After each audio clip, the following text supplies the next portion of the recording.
মারাত্মক টেস্টি আলু পটলের এই রেসিপি একবার ট্রাই না করলে বুঝবেন কি করে এই রেসিপির স্বাদ। আর একবার বানালে বারবার বানাবেন, এতটাই কিন্তু টেস্টি হয়।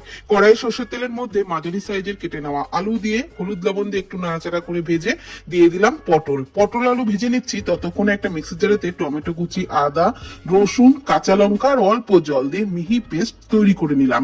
এদিকে কিন্তু আলু পটল বেশ লালচে করে ভেজে নিয়েছি, আলু পটল তুলে নিলাম। তারপর ওই তেলের মধ্যে গোটা জিরে, গোটা গরম মশলা, তেজপাতা, শুকনো লঙ্কা ফোড়নে দিয়ে দিলাম পেঁয়াজ কুচি।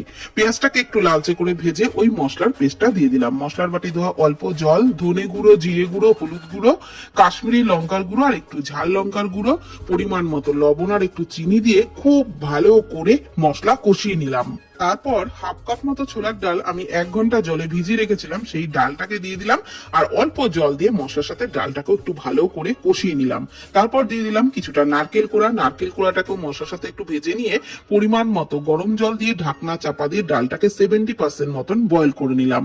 দিয়ে দিলাম ভেজে রাখা আলু পটল, নাড়াচাড়া করে ঢাকনা চাপা দিয়ে আরো 5 মিনিট মতো ফুটিয়ে নিলাম। সমস্ত কিছু ভালোভাবে সুসিদ্ধ হয়ে গেলে নামানোর আগে একটু গরম মশলার গুঁড়ো আর ঘি ছড়িয়ে লুচি, রুটি, পরোটা যা কিছুর সাথে এই রেসিপি খাবেন, খেতে একদম ফাটাফাটি লাগবে। তো অবশ্যই ট্রাই করুন।